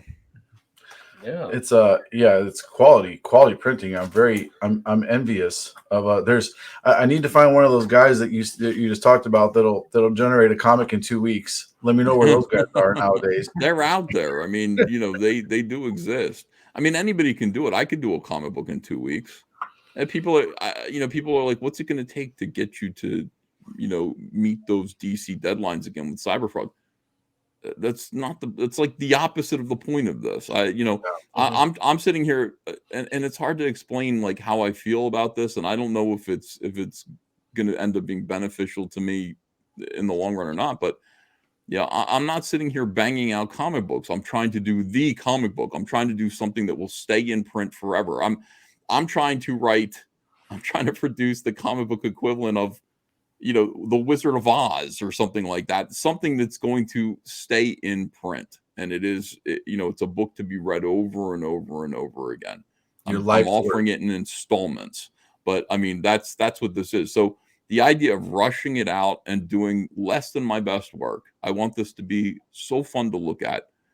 That's not the opportunity I want to give myself. And you know, I've told people that from the start. I really think the future of comics isn't in monthly pamphlets anymore. You know, it's you see, we're so concerned about holding people's attention. If a comic book only comes out once a year, are people still going to be interested in it? Well, look at Twilight. You know, look at Harry Potter. You know, these are books that people lined up for. These installments of an ongoing story. They're not graphic novels. They're just comic books, or they're just books. They're novels. But people did wait for them. People did remember them. When they did come out, people cared about them and anticipated the next one. And to me, that's the future of comics, especially since the current model of comics just doesn't make any sense. I mean, imagine this. You know, you're going to pay me, if you're DC Comics, you're going to pay me the same amount of money. Let's say I'm going to do a 6-issue story arc. So that's 120 pages. You're going to pay me the same amount of money for those pages. And then you're going to put out the first 20 pages and it's going to sell 100,000 copies. And then the second 20 pages are going to sell 60,000 copies. And then the third is going to sell 50,000 copies. You're making less and less money off of the same amount of the same work. You paid the same amount for it. And why are you losing money? Because you put a 1, you put a 2, you put a 3 on the cover. That's why you're losing money. Rather than doing that, why wouldn't you just collect all of those 120 pages and release them all at once as a hardcover and then a soft cover and then digitally, and make consistently 100,000 copies sold of every single page that you paid for? Why does the comic book industry do itself like this? I don't understand. Tradition? It's not working anymore. Well, there's one company, I can't remember what, it wasn't Aftershock, I don't think. They released issue 1, and then the rest was, and then the graphic novel came out with the other 3 issues in it. They didn't even bother doing 2, 3, and 4 because the sales numbers just, you would have just nosedived. Yeah. There was no no point. point. We just have to rethink how we do this. We just have to rethink how we sell, how we present comics, and we can no longer use comics as a guideline for how to sell them, because it just they're not selling that way anymore. But other things are. Manga is selling. You put these big thick volumes of manga out there. Cyberfrog #1 is 100 and when Cyberfrog is finished, 4 installments together, it's going to be 300 pages, 350 pages long. Cyberfrog 1, called Philadelphia, put it out there in the bookstores. And then we begin working on the second one. That's really how I expect Cyberfrog to ultimately sell, like in bookstores and comic shops in a complete volume like that. We'll have to talk offline about some sales philosophies. I have some pretty interesting ideas and concepts about all that stuff too. Be cool. I'm not gonna give all of our secrets out to everybody for free. We'll talk offline about some of that stuff. Yeah, anytime. Definitely. Yeah, but I agree with you though. Something, with today's day and age, I mean, some of the guys you mentioned earlier are making 6 figures plus on their own. On their own. And you can work as hard or as little as you want to. You can make as much as little as you want to without being beholden to anybody telling you can't do something. You can literally produce whatever you want to, and it'll succeed or it'll die based on its own merits, which is awesome. Based on what the customers say. And that's it. I mean, I got a couple more properties. I'm putting out Rainbow the Brute. I'm putting out a book called Fearsome. And they'll either sink or swim based on what people who read them say. I mean, if Fearsome doesn't work, it's because it wasn't any good. And then you just go back to whatever it is that people like. Yeah, and that's just how it's got to be. Yeah. And maybe sometime if you're, as an artist or writer, creator, you have a burning desire to publish something. Some people, I just needed to get that out there. Okay. You got it out there. Good job. You got it off your chest. You made your mark in the world. That thing you made now exists. Awesome. Mm-hmm. If it succeeded, it did. If it didn't, it didn't. Some people, it's not about, the money. I always hate saying that because it's always about money, but sometimes it's about just the creative getting the voice heard or whatever it may be.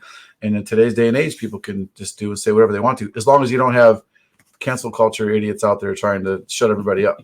Well, we got to circumvent that. And that's Comicsgate, so. Yeah. Well, I think we've captured. It's been almost 2 hours. Holy crap! It doesn't even seem like it. We greatly appreciate your time. I know you're busy. It sounds to me like you got some Cyberfrog to draw. You got 300 pages plus to get out. That's awesome. Let's go. Yeah, let's get it done. Yeah.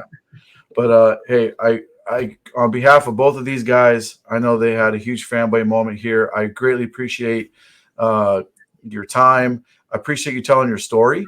I think that stuff is important. To get out there. I'm sure I have lots of friends in the industry, and I'm sure I'll get some slack just from even having an interview with you on the channel. But like I always say, I don't give a shit. People send them my love. Say Ethan says hi. I just, I don't care, man. It's everyone deserves to be heard, and nobody should be treated unfairly, and everybody should have a chance to work equally, regardless of political affiliation, religion, race, gender, any of that crap. But anyway, I admire what you've done, what you've created in spite of all the obstacles in front of you. Your channel has over 145, almost 150,000 subscribers to it. That's a great accomplishment, no matter what industry you're in. Congratulations on that. Yeah, man, thank you so much. We appreciate your time tonight. My pleasure. Boy, was it fun. Yeah. Yeah, good time. I love just shooting the shit about comics with people and hearing your stories about the Blackest Night. Like, man, it's hilarious and heartbreaking all at the same time, you know. I want to go read that series now. Oh my gosh, go read both of them. By the way, Flash Rebirth still sells great. And we get our royalty statement. People are still buying Flash Rebirth more than Sinestro Corps or Green Lantern Rebirth, which is, I guess, because of the TV show. So, wow, I'm glad I did it. At the end of the day. Well, yeah, your ideas showed up on a major part of the TV series too. Like that's got to be something too. I'm sure you don't get paid for it, but at least knowing something you had. No, we do. We do get paid for that, so that's a good thing. Yeah, Great. DC's good about that. Good. That's awesome. Well, Ethan, thank you so much for your time. We greatly appreciate it. We're gonna wrap this up, and thank you so much. I'm sure maybe we'll talk again soon in the near future. Who knows? Heck yeah! Thank you, Comics Elite. Thank you. Thank you very much. Have a great night.